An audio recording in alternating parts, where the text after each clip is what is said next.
I am back today with a very impressive high-value firearm that I haven't shot yet and super glad to get out to the channel. SAR USA sent me out the SAR9 to try, and I've tried a lot of the SAR pistols in the past, but they were always the hammer-fired guns that I purchased or found online. So when I got the opportunity to try some of their brand new handguns, I jumped at this one, and I'm super glad I did. Initially, right out of the box, you get the handgun, interchangeable back straps, interchangeable side panels, a second 17-round magazine, cleaning brush and a cleaning rod, as well as a pin tool to punch out the rear and to swap out the different grip panels.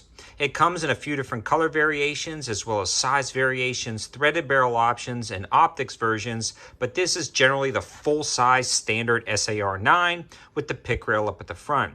We're going to talk about all the specs and features from front to back and its performance down at the range, everything I like about it, some quirks that I found, and everything just about the reliability and general accuracy and performance of this handgun. Before we get too far into it, I do want to give a huge shout out to Callaway Ballistics for sponsoring ammo to help make this video.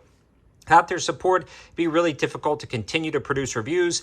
They just did a ton of price drops, including their Reman price drops and 9mm new manufacturer price drops. I also have 300 Blackout and 223. I've got a lot of videos on these. I also have the code 704 Tactical for free shipping on ammo orders over $200. Now let's dig into this review. One of the first things I noticed when I pulled it out of the box was how comfortable it felt in the hand. The other good thing about this handgun, again, is the fact that the side panels are actually independent of the rear back strap. The texturing is very nice, and with that interchangeability, it can conform to pretty much every hand style. I wear size large mechanics gloves, and when I pulled it out of the box, the current setup fit my hand good, so I didn't swap anything out, but it is fairly simple. The other cool thing about this handgun is the finger grooves in the front are not overly suggestive. They don't force you to place your fingers in exactly a certain position. They're more of kind of guides. The thumb and hand wrap around it very nicely, and your thumb slides into this groove cutout, or you can ride the safety, which we'll talk about in a little bit. It does have an undercut in the trigger guard, and it's a pretty dramatic undercut, allowing you to get a good high grip on the gun to mitigate recoil, and man, does this thing absorb the recoil. We'll talk about that in the function part of this review. The mag release actually interfaces very nicely with the handgun, and you don't have to break your grip to drop the mag, although it doesn't get in the way and you don't accidentally hit it. No matter which way you grip the gun, you're not going to accidentally knock the mag release, but again, it's one of the smoothest ones that I felt in its operation. They've done a really good job, and it's also very long, but again, still staying out of the way of the user while firing. One thing to note, it does have some slight chamfers or cuts in there in case a round gets bound up. You can strip out the mag a little bit easier. And these are metal 17-round magazines, and the mags insert smoothly. So it does have a slight beveled mag well, but the taper of the mag just interfaces really nice with that reload. So it's a smooth transition for all reloads, and it works out great.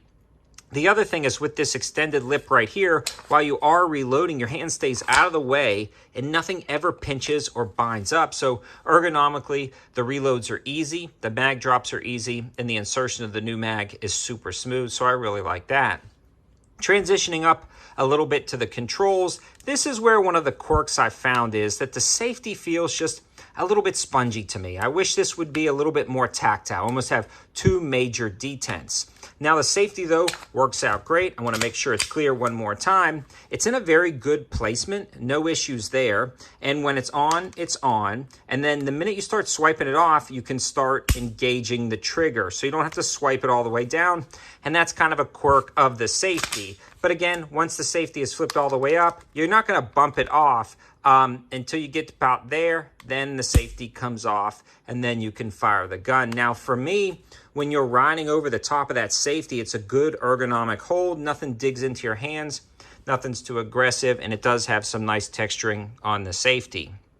The slide release or slide lock, a lot of people don't use it as a slide release, stays out of the way. You're not going to accidentally bump it. You're not going to ride over it.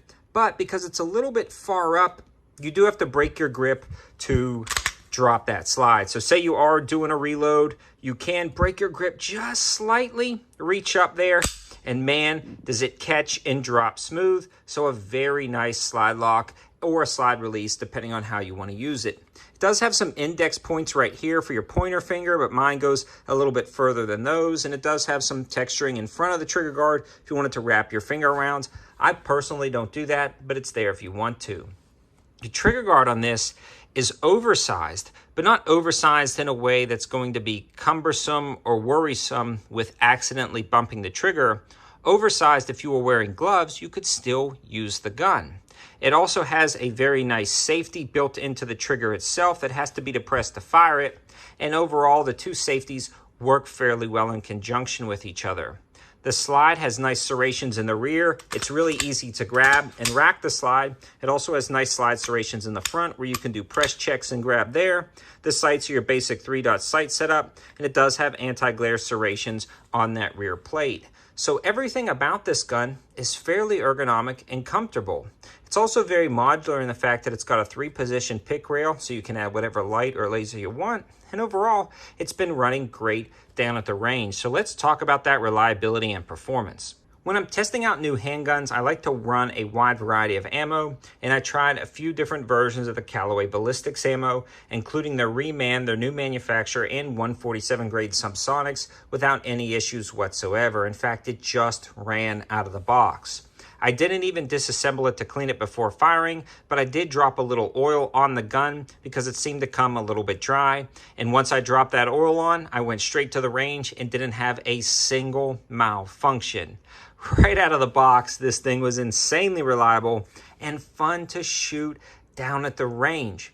It pointed naturally. The grip angle was good, the ergonomics were good, and because you can get such a high hold on the gun, it just sucked up the recoil. The recoil impulse was very minimal compared to other 9mm. If I had to put this side by side with like the gold standard, the Glock, the SAR has a lot less felt recoil than a standard Glock 17, which was really convenient for rapid shots and follow-up shots. The trigger on this guy has a fairly smooth take-up. Out of the box, it was a little bit spongy. It smoothed up after a few hundred rounds. It definitely hits a point to where you feel a pressure peak. It still has some sponginess and then a good break. Now, the reset is where this thing shines compared to some other traditional handguns. It's short, audible, tactile, and very predictable, followed up by a crisp break. So that is pretty good. Is it the best trigger I've ever felt? No, but we are talking about a high-value sub-$500 pistol. This trigger, though, is very good for what it is, and I love the fact that it's got a solid, audible, tactile reset and that it's very predictable, allowing you to shoot this thing fast and accurately. So, big fan of that. So the fact that it is ergonomic, a very minimal recoil impulse, and a halfway decent trigger and reliable, this thing is just a joy to shoot down at the range. I really love everything about it, except for some of the slight quirks with that safety. It takes a few times getting used to flipping it on and off down at the range, but once you do, this is a joy to shoot, and it's affordable.